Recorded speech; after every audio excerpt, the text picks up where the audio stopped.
लाल की जय। श्री रामचंद्र भगवान की जय।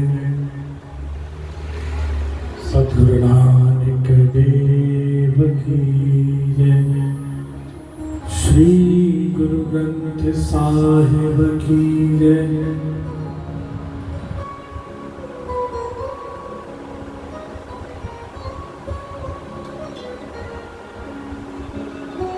जगतगुरु श्री चंद्र भगवान की जय। बाबा प्रीतम दास साहिब की जय। बाबा सिरुराम साहिब की जय। सभी संत महात्माओं की जय। अपने अपने माता पिता गुरुदेव की जय। लाल सभी जो झूलेला।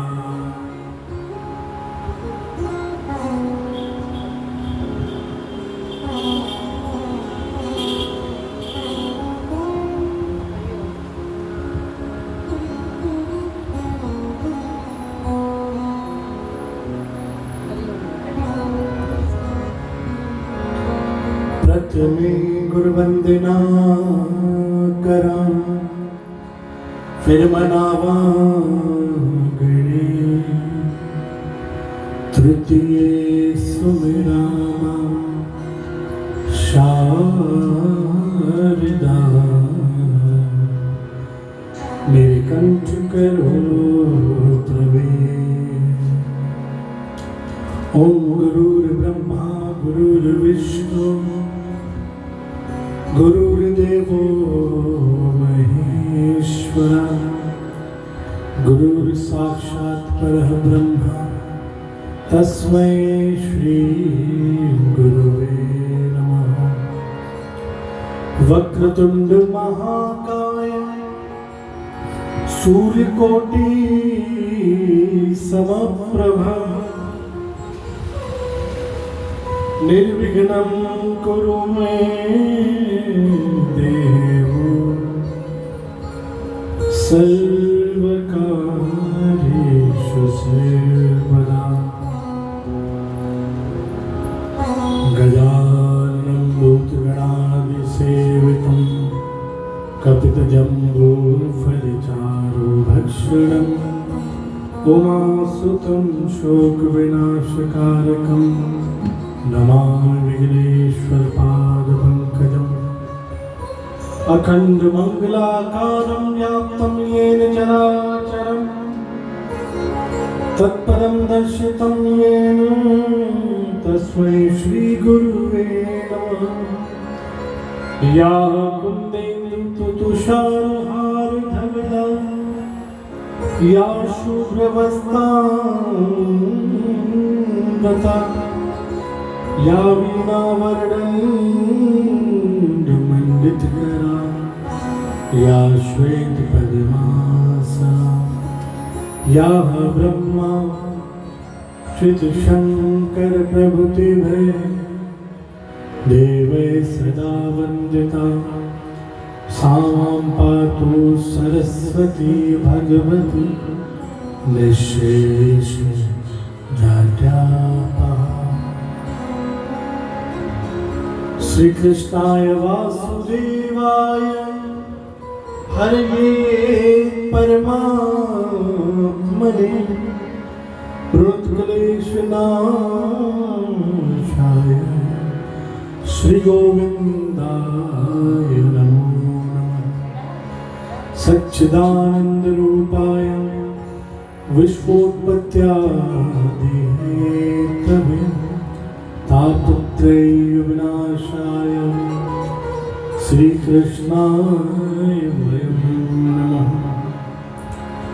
वंशी विभूषित करात नवनीरदाभा पीताम्बराधर दरुबिंब फलाधरोष्ठार। पूर्णेन्दु सुंदर मुखारविंद नेत्रार। कृष्णा परं किमपि तत्त्वं न जाने। जय जय श्री राधा रमण,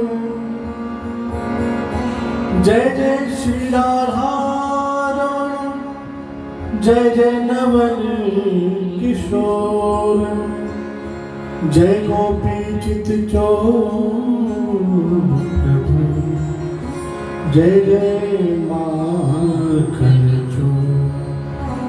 बंदा गुरुपद कन्या कृपा सिंधु रूप हर, महामोहत कुंकुल जासवचन, रवि करण करु मोकं करोति वाचालं, पिंगलंघ्यते गिरिं, यत्कृपातमहं वन्दे परमानन्दमाधवम्।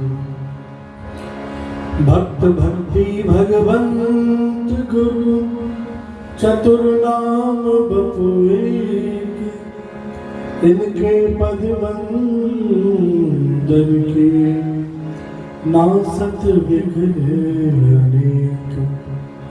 मंगल आदि विचार रह वस्तुना, अनूप हरिजन को जस गावते, हरिजन मंगल रूप।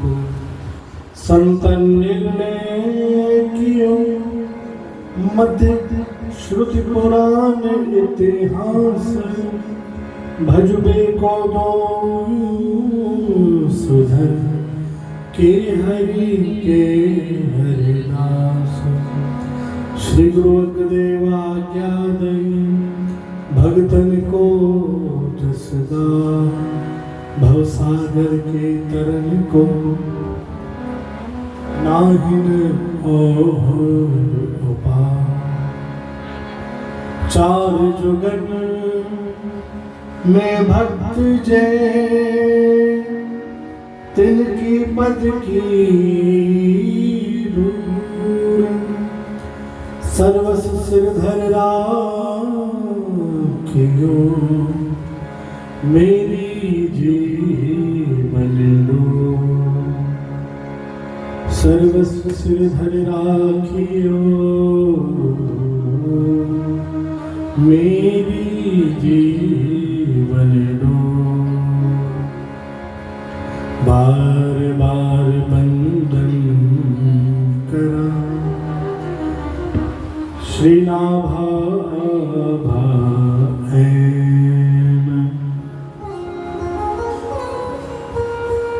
काढ़ोगा भावैत को, श्री भक्तमाल रस में। श्री प्रियादास के पद कमल, पुनवंदा बारंबार।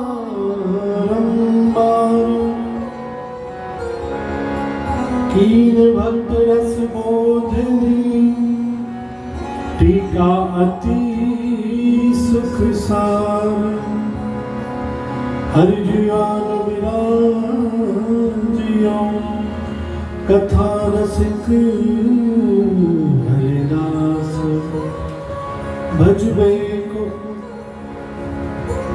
हरि ज्ञान विराजियो, कथा रसिक हरिदास। तुम श्रोता भक्त मान के, तुम पद रज हम दास। कोई श्री भक्तमान भगवान की जय। श्री कृष्ण कन्हैया लाल की जय। शुक्रदेव भगवान की जय। श्रीमद्भागवत महापुराण की जय। श्री रामायण जी की जय। श्री कृष्ण गोविंद हरि मुरारी, हे नाथ नारायण वासुदेवा। श्री कृष्ण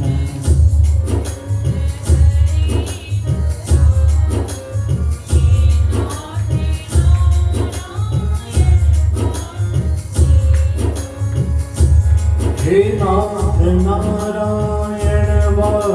वासुदेवा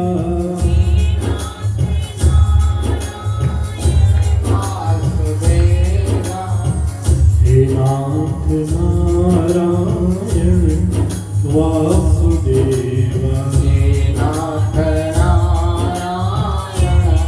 वासुदेवा श्री कृष्ण गोविंद हरि मुरारे श्रीनाथ नारायण वासुदेवा श्री कृष्ण गोविंद हरे मुरारे श्रीनाथ नारायण वासुदेवा मंगल भवन अमंगल हारी हो जब हुस दशरथ अजर बिहारी राम सिया राम जय जय राम राम सिया राम जय जय राम ओ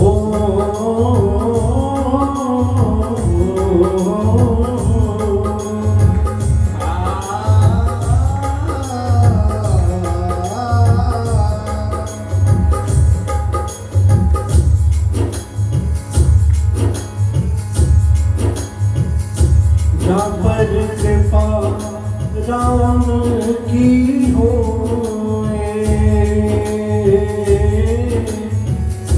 ता पर कृपा करे सब कोई राम सिया राम जय जय राम राम सिया राम जय जय राम जन हरि कथा सुने नहीं कामना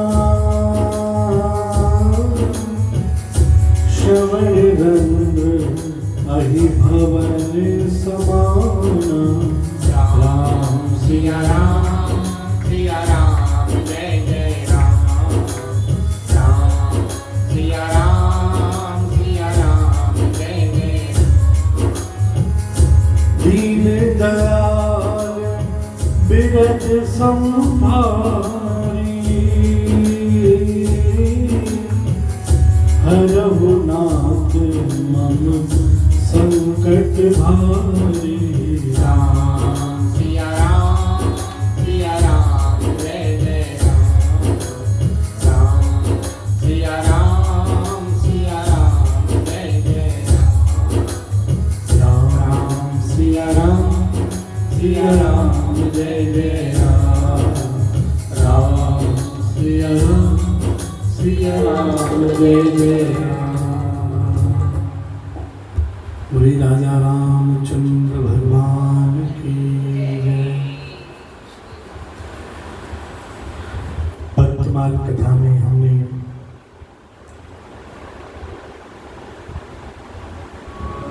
कल पावन चरित्र श्री हनुमान जी का सुना था। हनुमान जी ने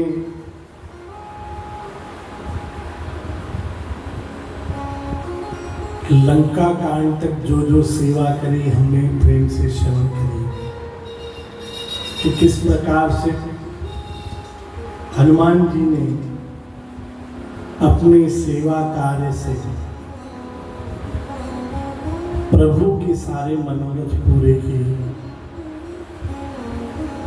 हम गाते भी हैं दुनिया चले ना श्री राम के बिना, राम जी चले ना हनुमान के बिना। इसमें हनुमान जी की तो बड़ाई है ही सही कि हनुमान जी जैसा श्रेष्ठ सेवादार आज तक कोई नहीं हुआ। पर साथ साथ में श्री राम जी की भी बढ़ियाई है। श्री राम जी भी कैसे किस सेवादार से कितना काम लेना है, किसको कितनी सेवा देनी है, इसमें राम जी से निपुण कोई नहीं है। बोले जय श्री कृष्ण। जब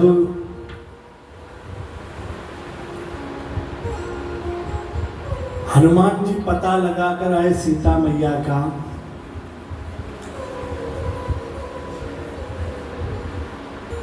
आकर यहाँ राम जी को सब वृतांत बताया कि इस प्रकार अशोक वाटिका में मैया सीता को रावण ने रखा है।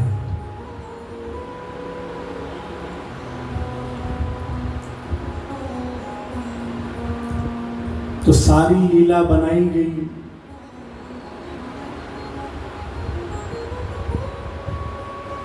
श्री राम जी पहले समुद्र के पास गए, हाथ जोड़कर विनती करी समुद्र देवता से कि मुझे जगह दो, तो हम इस पार से उस पार सेना लेकर जाएं। जबकि राम जी समर्थ थे, वो चाहते तो समुद्र को सुखा सकते थे, जगह खुद बना सकते थे, पर जिस भेष में गए थे, मनुष्य भेष में, वैसे उन्होंने पालन किया। समुद्र ने कहा मैं जगह नहीं दूंगा, बाण लेकर समुद्र को दिखाया कि जिस कार्य के लिए जाए उसमें हमें कोई बाधा नहीं चाहिए। तो समुद्र ने कहा आपकी बानरों की टोली में 2 बानर हैं, नल और नील। वो श्री राम लिखकर पत्थर डालेंगे तो वो पत्थर तैरने लगेंगे। और वैसा ही हुआ। सब वानर मिलकर सेवा करने लगे। जिस बानर की जितनी शक्ति थी, वो बानर उस हिसाब से पत्थर उठा उठाकर उसमें श्री राम लिखकर समुद्र में डालते जा रहे थे। तो जिस तरफ राम जी बैठे थे, सारे बानर सेवा कर रहे थे। उसी जगह पर एक छोटी सी गिलहरी भी मौजूद थी। उसने देखा कि सब सेवा में लगे पड़े, इधर उधर दौड़ भाग कर रहे हैं, समझने की कोशिश करी क्या कर रहे हैं। देखा कि पत्थर उठा उठाकर समुद्र में डाला।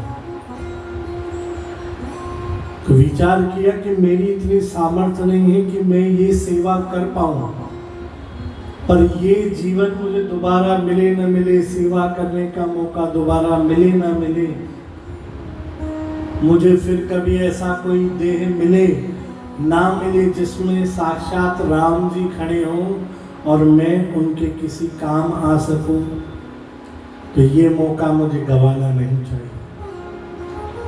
अब विचार करो, उस गिलहरी को कोई आज्ञा नहीं की गई, उसने खुद ब खुद देखा कि सेवा चल रही है और किसी से पूछा नहीं जाके कि मैं क्या सेवा करूं, बताओ बताओ, नहीं, उसने खुद ढूंढा कि क्या सेवा बाकी है।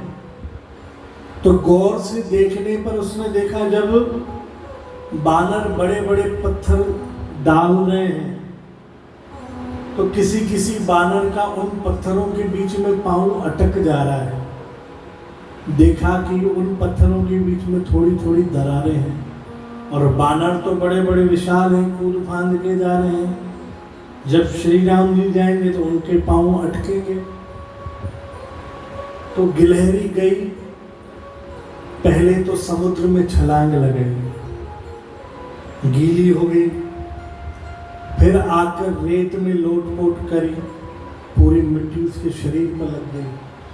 फिर जहाँ जहाँ दरार हो वहाँ जाकर झटक दे, फिर पानी में जाए, फिर रेत में अपने आप को लपेटे, जहाँ देखे दरार वहाँ जाके खुद को छटक दे। और बानर भी अपना काम कर रहे हैं। उन बानरों के पैरों के नीचे से बचते बचते कभी कोई बानर पूंछ पे पांव रख दे, कभी क्या करे, पर फिर भी वह अपनी सेवा कर रही थी।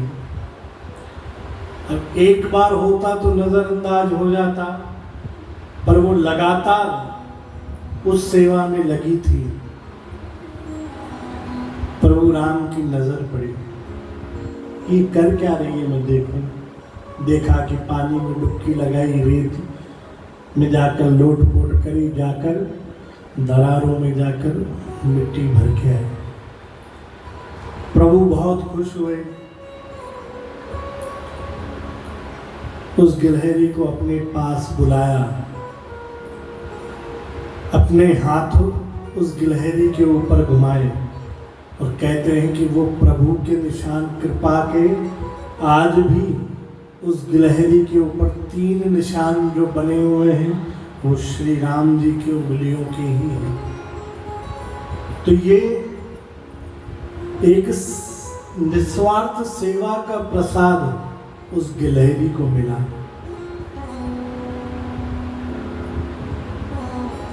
अब हम हनुमान चरित्र की ओर थे।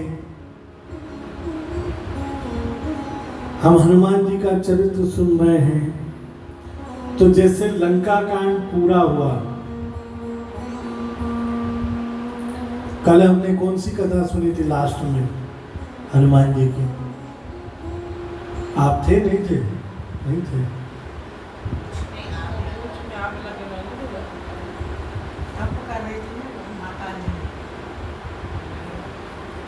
अभी तक तपु में बैठे हो, जन्म हो गया, भगवान की सेवा करी, अभी तक तपु पे अटके पड़े हो। हाँ, सुन के बता दो। मैं इसलिए मम्मी को बोलता हूँ चुप करके बैठा करो, और मैं बोलता हूँ श्रोता सिर्फ आप ही बैठे हो, बाकी सब तो बस सिर्फ बैठने आते हैं कि चलो चल के बैठाते हैं। भाई थोड़ा सुजाग होकर बैठो। ये कथाएं इसे मजाक में लेने की नहीं है कि बस गए और बैठ के आ गए, हो गया सत्संग, नहीं। इन्हें सुनकर हमें समझना है, अपने जीवन में ये सेवा भाव वाली चीजें उतारनी है। सत्संग को उतनी वैल्यू दो जितना हम घर पे सीरियलों में, मूवियों में जितना मन अटका कर बैठते हैं ना, उतना ध्यान आप सत्संग में लगाकर बैठो। बोले जय श्री कृष्ण। एक बार भक्तमाल कथा, जयपुर में गोविंद देव मंदिर है, वहां पे एक संत पहुंचे भक्तमाल कथा करने के लिए। अब भक्तमाल एक ऐसा ग्रंथ है जिसकी कोई समय सीमा नहीं है। बाकी ग्रंथों में जैसे भागवत कथा होती है तो 7 दिन है, शिव पुराण है तो 10 दिन है, रामायण है तो 9 दिन है, सबके दिन फिक्स है। और उसमें लीलाएं भी फिक्स है भाई, कि पहले दिन पे भागवत में ये कथा होगी, दूसरे दिन पे ये कथा होगी, तीसरे दिन पे ये होगी, चौथे दिन पे ये होगी। इस प्रकार से कथा फिक्स है। और कथाकार भी इस प्रकार कथा करते हैं कि कथा पहुंचे न पहुंचे दौड़ा के कैसे न कैसे बस उस दिन की कथा पूरी कर देते हैं। पर भक्तमाल एक ऐसी कथा है कि यहाँ बैठकर अगर हम 100 दिन भी करें ना, तो दूसरे दिन कथा रिपीट नहीं होगी, दूसरे दिन दूसरे भक्ति की कथा ही मिलेगी। इतनी कथाएं अनंत है, क्योंकि भगवानों की तो फिर भी हम गिनती कर सकते हैं। भगवान के भक्तों की कोई गिनती है क्या? है ही नहीं, अनंत भक्त हैं।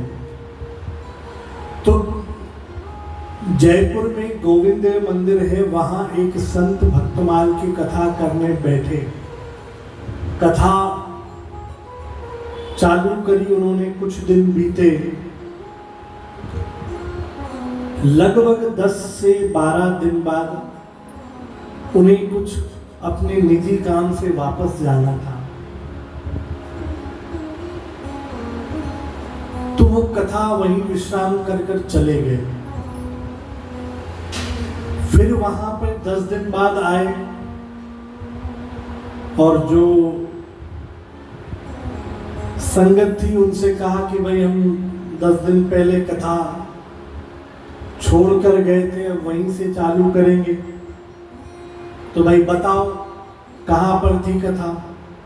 तो जैसे आप सब ने चेहरा बना लिया, हंसने लग गए, तो वहाँ भी सब वैसे ही हंसने लग गए। अरे बोले बताओ कहाँ थी कथा, तो ही आगे बढ़ाऊं, नहीं तो यहीं खत्म करूं। कोई बता नहीं पाया। संत ने जो अपने ग्रंथ खोले थे वो बंद कर कर जाने लगे। तो जिस मंदिर में थे, गोविंद देव मंदिर, उस मंदिर में पुजारी बैठे हुए थे। गोविंद देव जी की मूर्ति में से आवाज आई। और ये कथा कोई, जो मैं आपको बात कथा सुना रहा हूँ, ये कोई उस युग की बात नहीं है, अभी मुश्किल से 300-400 साल पहले की बात है, मुश्किल से 2 या 3 पीढ़ी पहले। तो गोविंद देव जी की मूर्ति बोल पड़ी कि आप रैदास जी की कथा सुनाकर गए थे, उसके बाद से आप इतिहास चालू करो। तो जैसे ही उस पुजारी ने सुना, दौड़कर जाकर उस संत को बताया कि भाई भले कोई सुन रहा है नहीं सुन रहा है, पर इस कथा को भगवान बहुत ध्यान से सुन रहे हैं। भगवान ने बताया रैदास जी की कथा चल रही है। उस संत के उसी वक्त नेत्र खुल गए कि भाई ये कथा तो है ही भगवान के लिए, वही सुनेंगे, बाकी तो और क्या सुन पाएंगे। तो भाई हम भी कोशिश करें कि इस प्रकार कथा को सुने कि कुछ कथा से हमारा कल्याण हो पाए। बोले जय श्री कृष्ण, बोले राधे श्याम। तो भाई हमने हनुमान जी की बाली की युद्ध की कथा आखिरी सुनी थी, पर अब वो श्री राम जी के साथ लग गए, लंका होकर आ गए, युद्ध खत्म हो गया। अब कोई युद्ध जीत कर आता है ना जब, तो वो सोचता है अब थोड़े दिन आराम करें। तो लंका के इस पार जहां से उन्होंने युद्ध चालू किया था, सभी बंदर भालू, पूरी राम जी की सेना और राम जी आकर अपने शिविर में विश्राम कर रहे थे। राम जी निकले, देखा सब बंदर भालू बाहर रेत पर ही लेटे हुए हैं, अपनी थकावट भगा रहे हैं। राम जी हनुमान जी की देखा कि हनुमान जी थोड़े बेचैन लग रहे हैं, हनुमान जी को थकावट ज्यादा लग रही है। क्योंकि एक थकावट ऐसी होती है कि बस आदमी को बिस्तर मिले ना मिले वो सो जाता है, पर एक थकावट ऐसी होती है जो सोने नहीं देती है। तो राम जी ने सोचा भाई मेरा बालक, मेरा सेवादार कष्ट में है। तो राम जी चुपचाप से जाकर हनुमान जी के पास बैठे और हनुमान जी के पैर दबाने के लिए उन्होंने हाथ आगे किया। जैसे ही अपने पैरों पे श्री राम जी का स्पर्श होते हुए महसूस किया कि मेरे पैरों पर कोई हाथ लगा रहा है, और ये हाथ भी साक्षात श्री राम जी के हैं, एकदम से उठकर बैठ गए। कहने लगे प्रभु ये कौन सा अपराध मुझसे करवा रहे हो, कौन सा पाप मुझ पर चढ़ा रहे हो। भगवान ने कहा भाई तुमने मेरी इतनी सेवा की है, मैं भी तो सेवा करूं। तुमने मेरी सेवा करी, मैं इसका कर्ज कैसे उतारूं? सेवा कर कर ही उतार पाऊंगा। हनुमान जी ने कहा मेरे प्राण ले लो, बस ये वाली बात मत करो। भगवान ने कहा नहीं, मेरे चित्त में अगर जब कोई बात उठी है तो जब तक वो मनोरथ मैं पूरी नहीं करता हूं उस बात को छोड़ता नहीं। अब राम जी भी अड़ गए कि मैं सेवा करूंगा, उधर हनुमान जी भी कहे मैं नहीं करने दूंगा। तो अब क्या रास्ता निकले बीच का? कहा प्रभु आप जिस वेश में हो, राम के रूप में आप मेरे स्वामी हो, मैं आपको इस वेश में तो सेवा नहीं करने दूंगा। राम जी ने कहा ठीक है, तुम्हारी सेवा मेरे ऊपर उधार रही। अगला अवतार जब मैं लूंगा द्वापर में कृष्ण रूप में, उस अवतार में तुम मेरे नित्य सखा बनकर रहोगे और मैं निरंतर तुम्हारे चरण दबाऊंगा। अब कृष्ण अवतार में हनुमान जी भगवान की बंसी बनकर आए और भगवान को सबसे प्रिय अपनी बंसी थी। भगवान निरंतर बंसी बजाकर मन में ये भाव कि मैं हनुमान जी के पैर दबा रहा हूं, इस भाव से भगवान निरंतर बंसी बजाते थे। बोले कृष्ण कन्हैया लाल की। जिनको भगवान कहीं न कहीं से आ ही जाते हैं। कथा राम जी की चल रही है, हनुमान जी की चल रही, पर भगवान ने कहा मुझे बिठाया तो मैं आऊंगा ही सही। बोलो जय श्री कृष्ण, बोलो राधे श्याम। और बार बार मैं एक ही बात बोलता हूं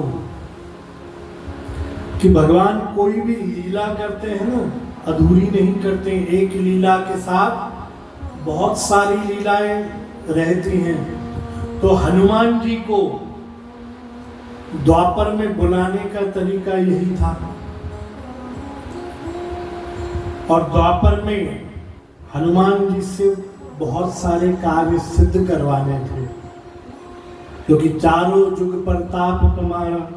सतयुग में हमने सुन लिया, त्रेता में हम सुन रहे हैं, द्वापर में भी हनुमान जी किस रूप में विराजमान हैं हम वो भी अभी अच्छे से सुनेंगे। पर पहले अभी त्रेता युग पूरा हो। बोलो जय श्री कृष्ण। अब हनुमान राम जी की तैयारी हुई अयोध्या वापस जाने की। हनुमान जी ने एक कंधे पर श्री राम सीता जी को विराजमान किया, एक कंधे पर श्री लक्ष्मण जी विराजमान हुए और पुष्पक विमान आया। उस पे जितने भी बंदर भालू सेना थी, सब की सब इस पर सवार हो गए। हनुमान जी के सहित श्री राम सीता लक्ष्मण और पुष्पक विमान में सारी की सारी सेना सुग्रीव सहित आकर अयोध्या पहुंचे। अब अयोध्या पहुंचे, उत्सव हुआ, यह सब हमने सुन लिया राम अवतार में। उत्सव के कुछ दिन बाद भगवान ने एक एक कर कर सबको विदाई देना चालू करी। विभीषण जी को कहा अब तुम जाकर लंका में राज करो, सुग्रीव को भेजा जाकर तुम किष्किंधा में राज करो। सभी बंदर भालुओं को और जो बंदर सेवा करते करते मर चुके थे उन्हें वापस जीवित किया। सबके परिवार पुनः वापस हो गए। सबको जामवंत जी को वापस भेज दिया। एक एक कर सबको विदा कर दिया। आखिरी में हनुमान जी बचे। अब हनुमान जी रोने लगे कि सबको एक एक करके वापस भेजते जा रहे हैं। अब मेरा भी नंबर आएगा, मुझे भी भगवान राम भेज देंगे। तो वो एक पेड़ के पीछे जाकर छुप गए और रोने लगे। श्री राम जी भाव समझ गए उनका कि ये जाना नहीं चाहता। बुलाया पास में, कहा क्या चाहते हो? बोले मैं तो सदैव आपके पास रहना चाहता हूँ, मैं कभी यहाँ से जाना नहीं चाहता हूँ, निरंतर आजीवन आपकी सेवा में रहना चाहता हूँ। कहा ठीक है, तुम मेरी सेवा में रह जाओ,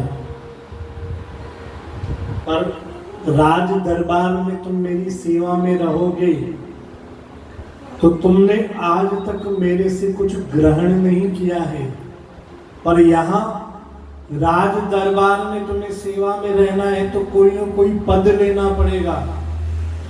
बिना पद के राज दरबार में एंट्री नहीं मिलेगी। तो हनुमान जी को तो कोई पद की लालच थी नहीं,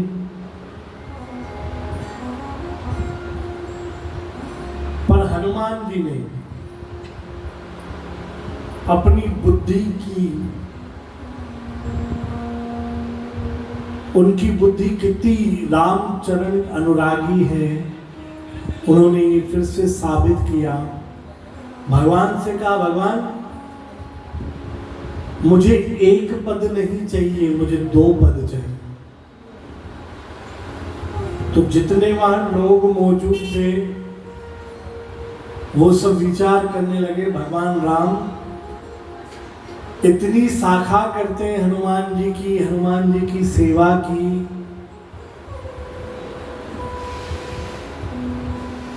कि हनुमान जी निष्कपट भाव से बिना किसी लालच के सेवा करते हैं। पर आज देखो जब पद लेने की बारी आई तो हनुमान जी ने देखो अपनी लालच दिखा दी कि भाई 1 पद नहीं चाहिए, 2 पद चाहिए। अब सब लोगों की बात श्री राम जी सुन रहे थे। राम जी को तो पता था कि हनुमान जी ने क्या कहा है, उसका अर्थ क्या है, पर सबको सुनाने के लिए भगवान ने कहा भाई 2 पद, मैं समझा नहीं कौन से 2 पद। तो उस वक्त हनुमान जी कहते हैं कि मुझे दुनिया का कोई पद नहीं चाहिए, मंत्री का, संतरी का, सिपाही का, मुझे 2 पद चाहिए, यानी 2 पैर चाहिए, एक सीता जी का, एक राम जी का, जो मेरे हृदय पे हमेशा अंकित रहे। बस मुझे उन 2 चरणों की लालच है, उसके अलावा मुझे और कोई पद नहीं चाहिए। भगवान ने कहा ठीक है, जैसी तुम्हारी इच्छा। भगवान की सेवा में निरंतर हनुमान जी रह गए। अब उत्सव खत्म हुए,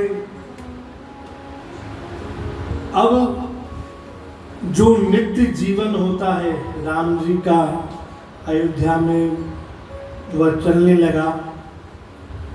अब भरत जी, शत्रुघ्न जी विचार करने लगे, भगवान 14 साल वनवास में रहे, हम भगवान की सेवा नहीं कर पाए, अब हम भगवान की खूब सेवा करेंगे। तो भरत जी और शत्रुघ्न जी जो सेवा करने जाते उसके पहले हनुमान जी वो सेवा कर एक खड़े पहले ही हो जाते कि ये काम तो हो गया, दूसरे काम की तरफ जाए, सेवा की तरफ, ये तो हो गया। भरत जी और शत्रुघ्न जी लक्ष्मण जी को लेकर मैया सीता के पास पहुंचे। कहा कि हमारे साथ बहुत अन्याय हो रहा है, हमारे साथ न्याय करो। बोले क्या? बोले हमें कोई सेवा नहीं मिल रही है, सारी की सारी सेवा हनुमान जी लेकर बैठ गए, तो कोई कृपा करो, हमें न्याय दिलवाओ और हमें सेवा दिलवाओ। देखो कितनी अचरज की बात है, यहाँ सेवा नहीं मिल रही है तो वो कह रहे हैं न्याय नहीं हो रहा है, पर आजकल किसी को सेवा बोल दो तो वो मुंह चढ़ा कर बैठ जाए, हाँ मैं ही मिला हूं सेवा के लिए, दूसरे इतने सारे जने बैठे किसी और को तो बोल नहीं रहे, सिर्फ हमेशा मैं ही दिखता हूं उनको। हम मुंह बनाने लग जाएंगे। पर यहाँ सेवा नहीं मिल रही है राम जी की, तो भरत जी, लक्ष्मण जी, शत्रुघ्न जी, माता सीता जी चिंतित हो रहे हैं कि माता सीता कहे अरे तुम्हें क्या मुझे ही सेवा नहीं मिली, मैं भले वनवास में साथ में थी, पर जब से हनुमान जी मिले तब से लेकर मैंने राम जी की कोई सेवा ही नहीं करी। अब आपस में विचार करने लगे कि हनुमान जी को सेवा से कैसे बाहर करें और हम कैसे सेवा में अंदर जाएं। पर ये भूल गए हनुमान जी कौन है। हनुमान चालीसा में बोलते हैं ना, ज्ञानी नाम अग्रगण्यम, ज्ञानियों में सबसे आगे हनुमान जी आते हैं। अब भरत जी ने भगवान की लेके सुबह से लेके रात तक, रात से लेके सुबह तक, पूरे 24 घंटे में जो जो सेवा होती है वो सारी सेवाओं की सूची बनाई और उस सूची के आगे फलाना, उस सूची, उस सेवा के आगे फलाना, उस सेवा के आगे फलाना, ऐसे ऐसे कर कर सारी सेवाओं के आगे अपने अपने नाम लिखते, कहीं पे भरत जी का, कहीं पे लक्ष्मण का, कहीं सुमंत का, कहीं कौशल्या जी का, कहीं कैकेयी जी का, कहीं सुमित्रा जी का, ऐसे कर कर सब दास दासियों के नाम लिख दिए, अपने नाम लिख दिए, मैया सीता जी के नाम लिख दिए, पर कहीं भी हनुमान जी का नाम नहीं लिखा। बोलो जय श्री कृष्ण, बोलो राधे श्याम। नहीं जाग रहे हो ना कि सो गए हो? जाग रहे हो भाई, बार बार पूछना पड़ेगा। अब लगता है ये तो सत्संग होने के बाद में पता पड़ता है कि आप तो सो ही रहे थे। और देखो हमारे कॉलोनी में एक चौकीदार आता है, डंडा मार मार के, सीटी बजा बजा के, अब तो शायद नहीं चिल्लाता है, पर चौकीदार का काम है चिल्लाने का, जागते रहो जागते रहो। अब बताओ कितने जने जागते हैं? वो तो 10 बजे आया तो लोगों को आदमी नहीं आते, वो 10 बजे तक सीढ़ी बजाने आता था। नहीं 3 बजे भी आता है, पर हम सोए रहते, हमें आवाज नहीं आती है। जो जागता है उसे आवाज आएगी। तो संतों का भी काम यही है, डंडे मार मार के चौकीदार की तरह सीटी बजा बजा के बोलना है, जागते रहो जागते रहो जागते रहो। अब जो जागेगा वो पाएगा, जो अनसुना कर देगा, बोले भाई बोलता रहे, हमें क्या लेना देना, हमें तो भाई जाकर कुछ समय जाकर बैठना है, आ जाना है, बस हम तो सत्संगी बन गए। सत्संग में बैठने से सत्संगी नहीं बनेंगे। सत्संग हमारे अंदर बैठेगा जिस दिन, उस दिन हम सत्संगी बनेंगे। बोलो जय श्री कृष्ण, बोलो राधे श्याम। तो कौन सी बात बता रहा था, बताओ भाई।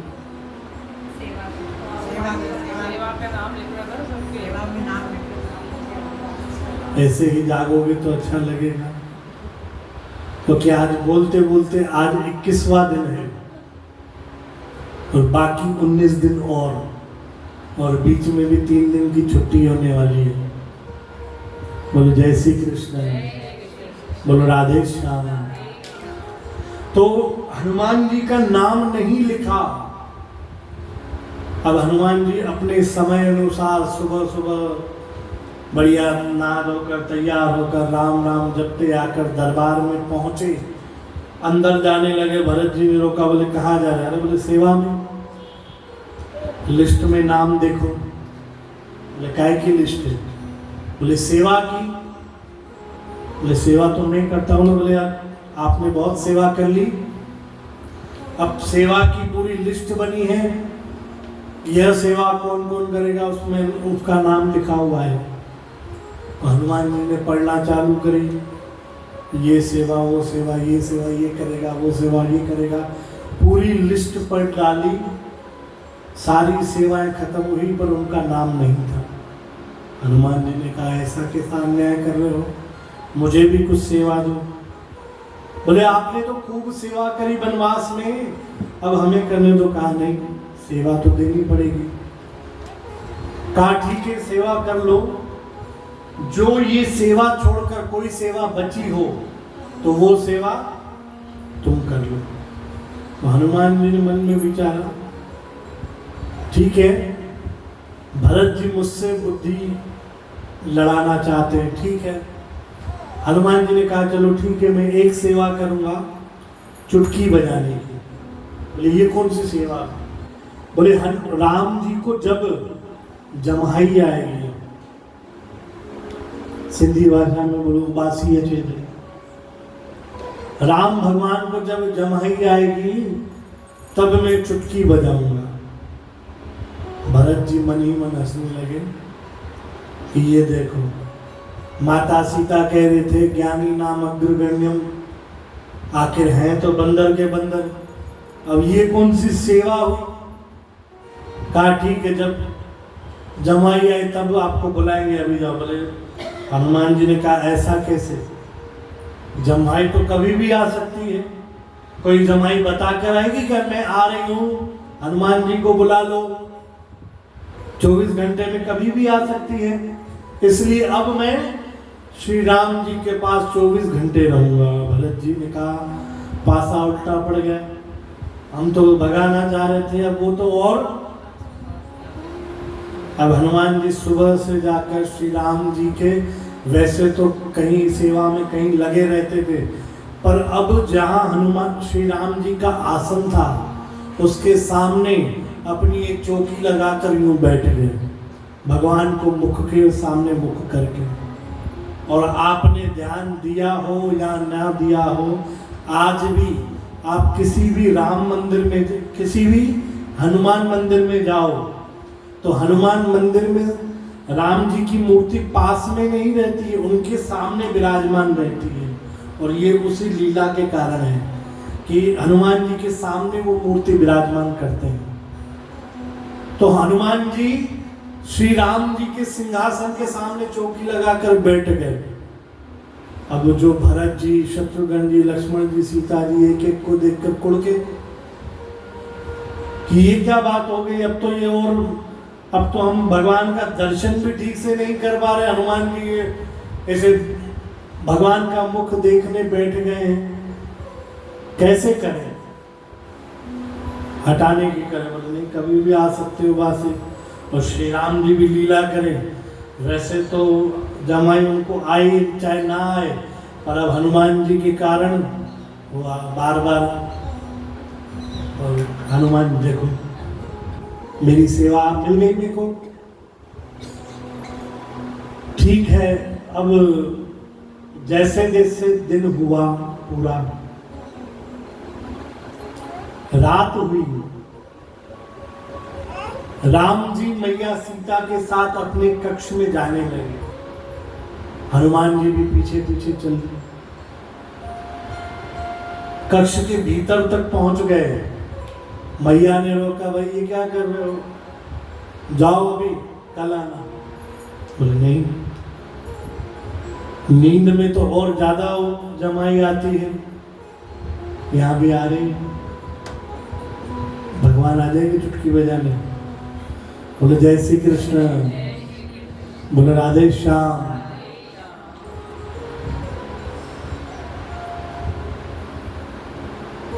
मैया ने कहा भाई जाओ, ये तो हमारा निज महल है, यहाँ पे किसी की एंट्री नहीं है, किसी सेवादार की एंट्री नहीं है।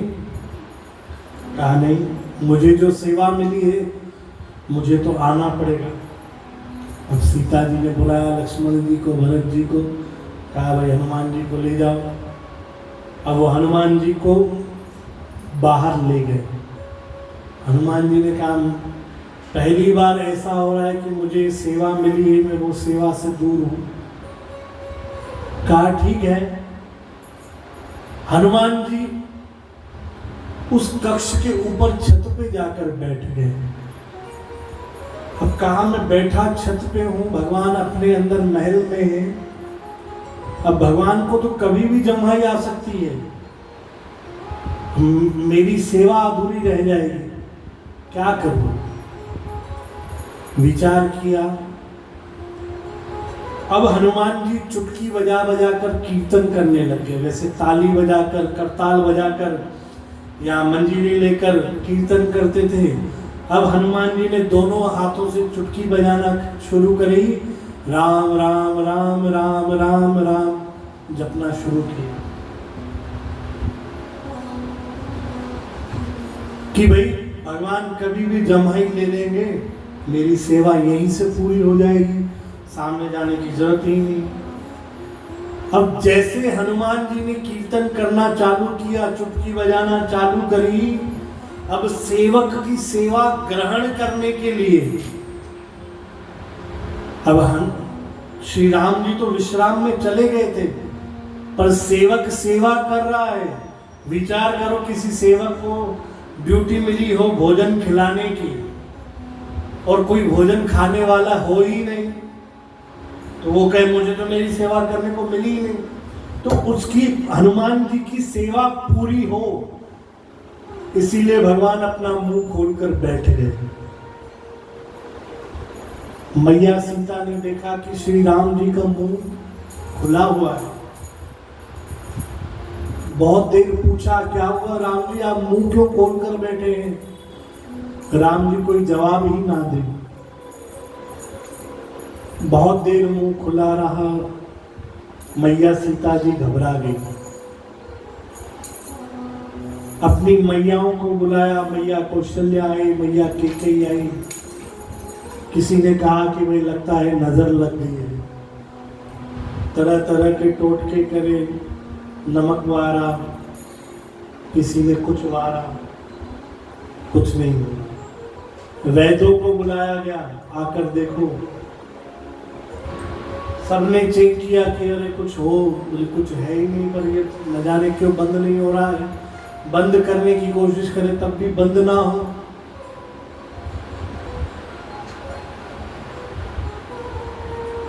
लक्ष्मण जी, भरत जी, शत्रुघ्न आए, उन्होंने भगवान के मुख पर हाथ लगाकर थोड़ी ताकत से बंद करने की कोशिश की, पर अब राम जी को लीला करनी थी, बंद नहीं हुआ मुख।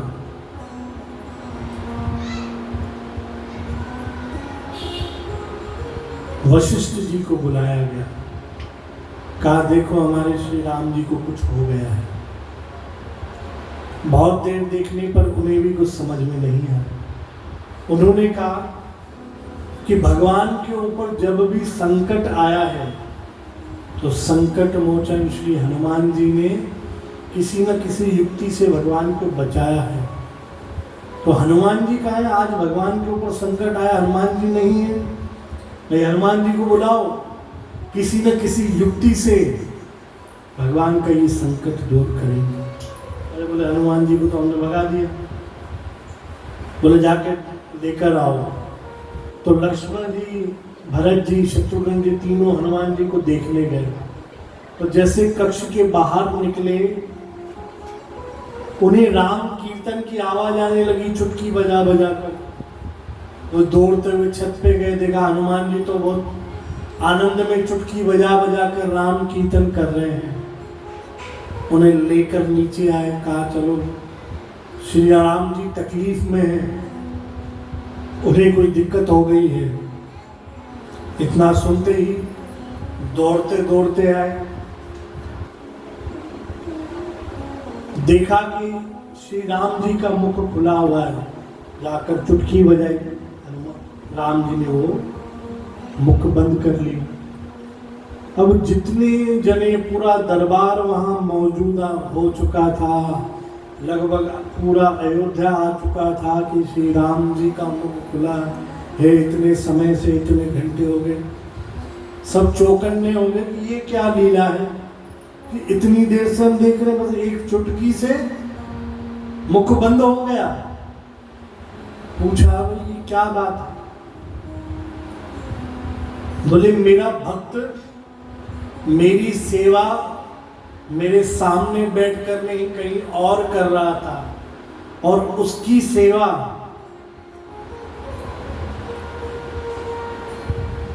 कबूल करने के लिए मैंने ये मुख खोल के रखा। अगर जब मैं वो कबूल न करता तो मेरे इस अनन्य सेवक की सेवा फालतू जाती, और मैं कभी किसी की सेवा ऐसे ही जाने नहीं देता। मैया सीता ने समझ गई कि हमसे ही भूल हुई है। भरत जी से कहा जाकर लेके आओ वो सूची जो तुमने बनाई। लेकर आए। मैया ने वो सूची फाड़ी, आग में फेंकी। हनुमान जी से कहा जो आप सेवा करते थे, जैसे करते थे वैसे करते रहना, हम कोई बीच में आकर आपको सेवा में बाधा नहीं देंगे। और हनुमान जी उसी प्रकार से नित्य भगवान की सेवा करते रहे। बोलो जय श्री कृष्ण, बोलो राधे श्याम। अब आगे भी खूब लीलाएं हैं, बस हम एक अंतिम लीला एक और श्रवण करें। त्रेता युग में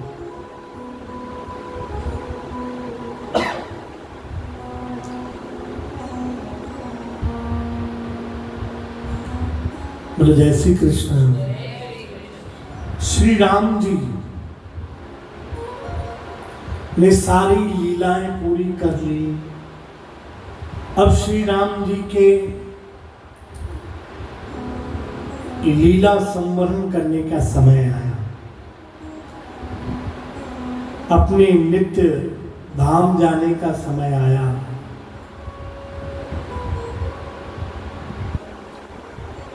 सब तैयार थे जाने के लिए। भगवान ने हनुमान जी से कहा चलो भाई तैयारी करो। हनुमान जी ने कहा कहाँ चलना है? बोले मेरे धाम चलना है नित्य। यहाँ की लीला पूरी हो गई। इस अवतार में जो जो लीलाएं करनी थी अब पूरी हो चुकी हैं। अब नित्य हमारे धाम में चलकर निवास करो, मेरे चरणों का वास प्राप्त करो। हनुमान जी ने पूछा कि आपके धाम में क्या क्या है? बताया मेरे धाम में नित्य मेरा दर्शन मिलेगा तुमको, खूब आनंद से रहना, खूब खाना पीना और नित्य दर्शन करना। हनुमान जी ने कहा वहां जैसी राम कथा यहाँ है वहां वैसी राम कथा मिलेगी? भगवान ने कहा नहीं, वहां तो कोई कथा नहीं, वहां तो सिर्फ मेरे दर्शन मिलेंगे, मेरे चरण मिलेंगे, मेरे चरणों की सेवा भी नहीं मिलेगी। वहां पे बस बैठकर मुझे देख सकते हो। हनुमान जी ने कहा कि भाई मैं तो आपकी कथा का नित्य अनुरागी हूं, आपकी सेवा का अनुरागी हूं। अगर जब मुझे आपके धाम में कथा नहीं मिलेगी, साकेत धाम में राम कथा नहीं मिलेगी, तो मेरे लिए वो साकेत धाम काम का नहीं है।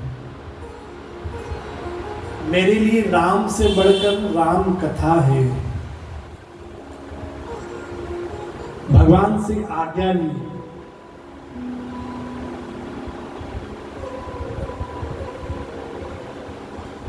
कि जब तक इस धरती पर राम कथा रहेगी, मैं इस धरती पे विराजमान रहूंगा।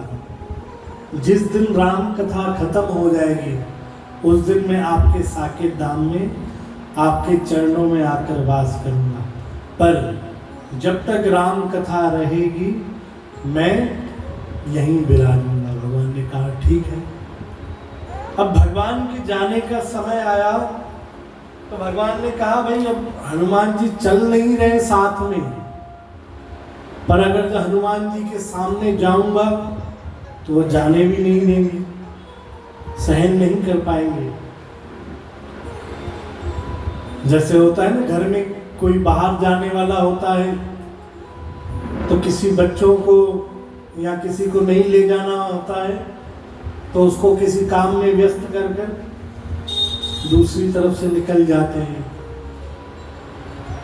तो भगवान ने अपनी लीला करी, एक सेवा अंतिम हनुमान जी को दी। भगवान के हाथ में एक मुद्रिका थी, अंगूठी थी। भगवान ने धीरे से अपने हाथ से गिरा दी और वो लुढ़कती लुढ़कती जा रही थी। हनुमान जी से कहा, जाकर ये मेरी मुद्रिका गिर गई, जाकर लेकर आओ। हनुमान जी उस मुद्रिका के पीछे दौड़े पकड़ने के लिए और लुढ़कती लुढ़कती वो काफी दूर चले गई। जंगल में गहरी खाई में गिरी, वहां से गुफा में चली गई। अब हनुमान जी उस गुफा में जाने लगे। गुफा के बाहर एक पहरेदार थे।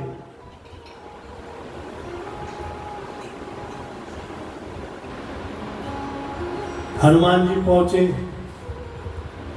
पहरेदार ने रोका, बोले कहाँ जा रहे हो? बोले मैं हनुमान हूँ। हनुमान श्री राम जी की मुद्रिका इस गुफा के अंदर चली गई है, मैं वो लेने आया हूँ। तो पहरेदार जोर जोर से हंसने लगा, कहने लगा तुम हनुमान हो? बोले हाँ। बोले जाओ अंदर देखो, पता पड़ेगा तुम हो हनुमान की कोई और है। हनुमान जी समझे नहीं, पर उन्हें तो अपनी सेवा से मतलब था। अंदर गए तो देखा कि जो हनुमान जी का स्वरूप है उससे 100 गुना विशाल स्वरूप के हनुमान जी उस गुफा में विराजमान। इतने विशाल कि हनुमान जी मात्र उनके अंगूठे के जितने आ रहे हैं। जैसे हमने यहाँ पे पितृ पर्वत पे हनुमान जी का दर्शन किया है, तो वैसे ही विशाल रूप में थे हनुमान जी, मात्र उनके अंगूठे तक आ रहे थे। देखा कि अरे भाई ये कौन है तो मेरा ही स्वरूप। और राम राम का मंत्र इस प्रकार से वो जाप कर रहे हैं, पूरी गुफा के पत्थर हिल रहे हैं, थर थर कांप रहे हैं। इतनी दिव्य राम की धुन आ रही है। हनुमान जी ने हाथ जोड़ के पूछा आप कौन? बोले मैं हनुमान हूं। तो बोले मैं कौन हूं? क्योंकि हनुमान जी का स्वरूप उन्होंने ऐसा देखा कि खुद भी भूल गए कि भाई मैं सच में हनुमान हूं कि ये हनुमान है। तो हनुमान जी ने कहा हनुमान तो मैं ही हूं, पर तुम भी नित्य जब भगवान श्री राम का अवतार होता है तुम आते हो, और इसी प्रकार से जब श्री राम जी को लीला पूरी करनी होती है अपनी मुद्रिका इधर फेंकते हैं और पीछे से अपनी लीला संबोधन कर जाते हैं। हनुमान जी ने कहा मैं समझा नहीं। बोले तुम मुद्रिका ढूंढने आए थे ना, देखो। तो जब हनुमान जी ने एक कुंड देखा, उस कुंड में सैकड़ों हजारों लाखों वैसी ही मुद्रिकाएं जो राम जी ने अपने हाथ से गिरा दी। कहा ढूंढ लो कौन सी मुद्रिका है। जब हनुमान जी ने कुछ मुद्रिका उठे तो बोले सारी की सारी वही मुद्रिकाएं हैं। तो उनको भान हुआ कि इतने युग बीते हैं, इतनी बार त्रेता युग आया है, जितनी बार त्रेता युग बीता है हनुमान श्री राम जी ने इसी प्रकार से लीला पूरी करके मुझे यहाँ पर भेज दिया और खुद साकेत धाम चले गए। बोलिए श्री रामचंद्र भगवान की, श्री हनुमान जी महाराज की। फिर हनुमान जी नित्य अपनी सेवा में लग गए, राम भजन में लग गए। अब जहाँ जहाँ भी राम कथा हो हनुमान जी वहाँ पहुँच गए। अब त्रेता काल खत्म हुआ, द्वापर युग आया। अब एक तो हमने सुना कि भगवान कृष्ण की बंसी के रूप में भगवान ने आकर नित्य सेवा करी। अब भगवान ने, जब भगवान गोकुल और वृंदावन में थे, तब भगवान ने बंसी अपने पास रखी थी, पर जब मथुरा गए तब भगवान ने बंसी छोड़ दी। बंसी ने भगवान से शिकायत करी कि आपने मुझे बुलाया था इस युग में, पर आपने मेरा त्याग कर दिया। अब तो आप मथुरा में कंस का संहार कर दिया, द्वारिका में अब आप राजा बन गए, बंसी तो आपने छोड़ ही दी। भगवान ने कहा चिंता मत करो, तुम्हारा जो जन्म लिया है मैंने तो अपनी सेवा पूरी कर ली, पर अब तुम्हारी सेवा बाकी है। तुम्हारे बिना मेरा किसी भी युग में काम पूरा नहीं होगा, तुम्हारी मैं सेवा जरूर लूंगा। अब बंसी हनुमान जी का रूप ही बनकर इंतजार करने लगी कि कब भगवान मुझे सेवा देंगे। बोलो जय श्री कृष्ण। समय हो गया क्या? अभी करें कथा कि कल सुने? जी अरे 5 मिनट में कोई कथा थोड़ी ना पूरी होती। अभी 11 की कथा भी बाकी है। कल हम इस चरित्र को, अब देखो त्रेता तक पूरा हो गया, अब द्वापर में हनुमान जी ने कैसे भगवान कृष्ण की सेवा करी, कलयुग में किस प्रकार कहाँ कहाँ पर किस रूप में साक्षात भगवान आए। अब कहेंगे साक्षात भगवान किसने देखे, तो बहुत सी घटनाएं, इसलिए बहुत से संत ऐसे हुए। श्री एकनाथ जी महाराज आज से मात्र 300-350 साल पहले, यानी 3 पीढ़ी पहले, उन संतों ने साक्षात खुद तो दर्शन किया, पर जितनी हजारों में संगत बैठी थी सबने दर्शन किया एक संत के कारण। तो वो कथा भी हम कल द्वापर और कलयुग की कथा सुनने की कोशिश करेंगे। देखो रोज मैं बोलता हूँ कोशिश करेंगे, क्यों? क्योंकि देखो भगवान की कथा तो कभी पूरी हो ही नहीं सकती। हम सबकी उम्र पूरी हो जाएगी, पर हम सोचें कि बस आज हम ये चीजें पूरी कर लें।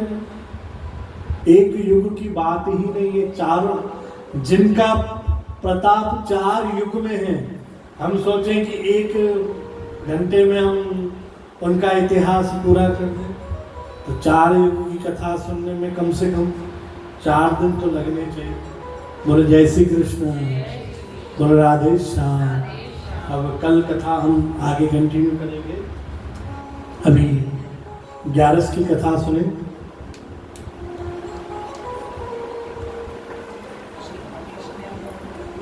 श्री कृष्ण गोविंद हरि मुरारे, हे नाथ नारायण वासुदेवा, हे नाथ नारायण वासुदेवा, हे नाथ नारायण। और भाई कल आप कथा याद रखना कहाँ पर छोड़ी थी, पूछूंगा मैं। और ऐसा नहीं कि सिर्फ आखिरी का याद करके आ जाओ, अच्छे से जो कथा सुनी है, कथा आखिरी कौन सी सुनी थी। और अगर जब भूल भी गए हो ना, तो ऐसा करना जाकर YouTube पे देख लेना, कथा को YouTube पे जाकर देख लेना, फिर कथा शायद अच्छे से याद हो जाए। बोले जय श्री कृष्ण, बोले राधे श्याम। श्री कृष्ण गोविंद हरे मुरारी, हे नाथ नारायण वासुदेवा, हे नाथ नारायण वासुदेवा। कृष्ण कन्हैया लाल की जय। ग्यारस माता की जय।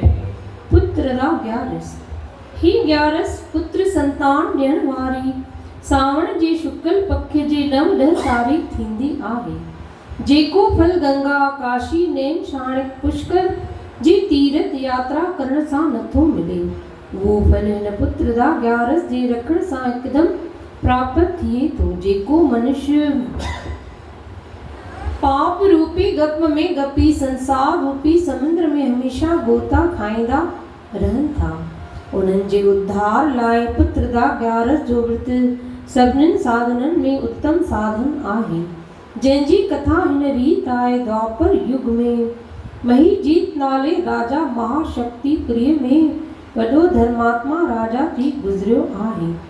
संतान न हुजण जे करे राजा ॾाढो ग़मगीन गुज़ारींदो हो। उन्हीअ चिंता कंदे कंदे हू ॿुढो थी वियो, पर तॾहिं बि उन जे मन जी मुराद पूरी न थी।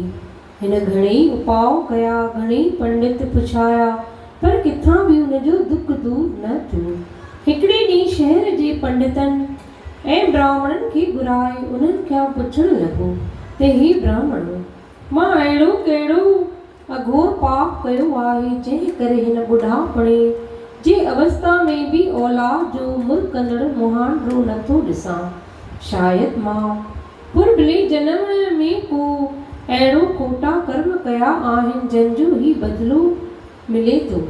राजा जी दुखी हालत ॾिसी ऐं उनखे संतान जो सिकायल सम्झी पंडित ऐं ब्राह्मण राजा खां मोकिलाए वन में लोमश ऋषिअ वटि आया ऐं लोमश ऋषिअ उन्हनि खे घणो आदर सत्कार करे उन्हनि खां हाल अहवाल वरितो।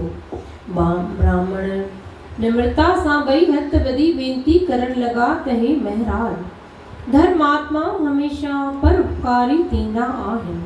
तव्हांजो जनम त ख़ासि करे लोकनि जे उपकार अर्थ थियो आहे। हे दयालु, असां तव्हां वटि फ़क़ति इहा ई भीख मंगण आया आहियूं त असांजे राजा खे हिन ॿुढापे जी अवस्था ताईं अञा को बि पुत्र संतान न थियो आहे, जंहिं करे हू राति ॾींहुं ग़मगीन में गलतान आहे। उन जो इहो दुख असां खां सठो नथो वञे। हे प्रभु, तव्हांजे फ़क़ति दर्शन करण सां मनुष्य जूं सभेई कामनाऊं सिद्ध थियनि थियूं। तंहिं करे अहिड़ो को उपाउ ॿुधायो जंहिं करे राजा खे पुत्र संतान थिए। ब्राह्मणनि जी इहा वार्ता ॿुधी लोमश ऋषि योग में जाचे राजा जे अॻिले जनम जो हाल मालूम कयो ऐं ब्राह्मणनि खे चवण लॻो त हे महापुरुषो, ही राजा अॻे जनम में वैश्य हो। धन जे कमाइण लाइ देश परदेश मुसाफ़िर करे पंहिंजे गुज़रान कंदो हो।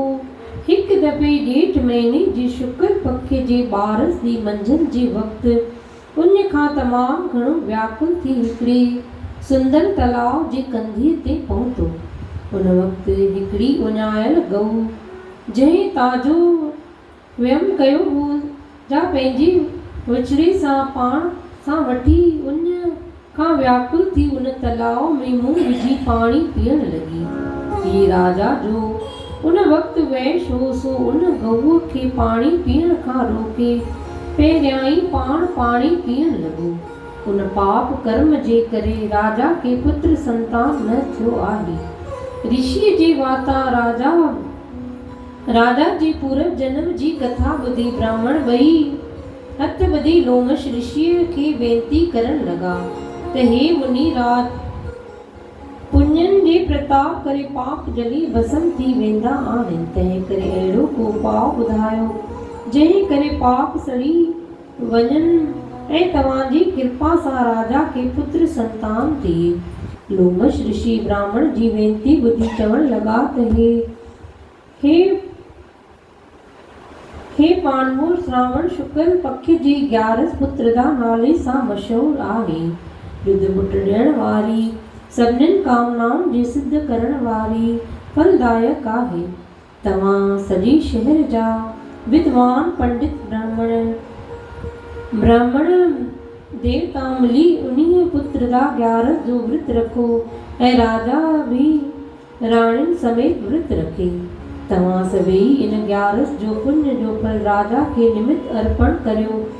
पोइ राजा खे महासुंदर सोभ्यावान सुलक्षणो पुत्र ज़रूर पैदा थींदो। लोमश ऋषिअ जो इहो उपदेश ॿुधी सभई ब्राह्मण ऐं पंडित उनखे नमस्कार करे मोटी राजा वटि आया ऐं उनखे धीरज ॾेई सारो हाल करे ॿुधाया।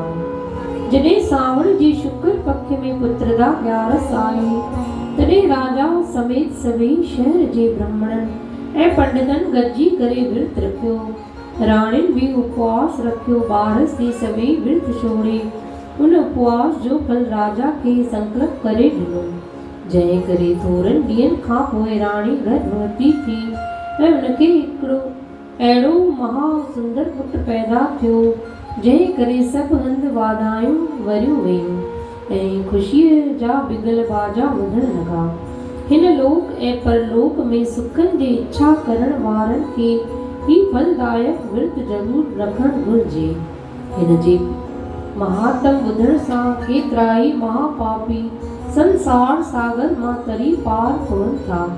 पुटनि जो सुख ऐं परलोक जी प्राप्ति थिए थी। सलोक फासी माया मोह में हेमा हीरो जन्म न हार तो चार विञाए निंड में कूड़ कपट में चार ऋषि काल कहार के रोंदो जारो जार साजुर सार संभार पवंदे कम कलतार में। बोलो श्याम सुंदर भगवान की जय। कृष्ण कन्हैया लाल की। बोलो 11 माता की जय।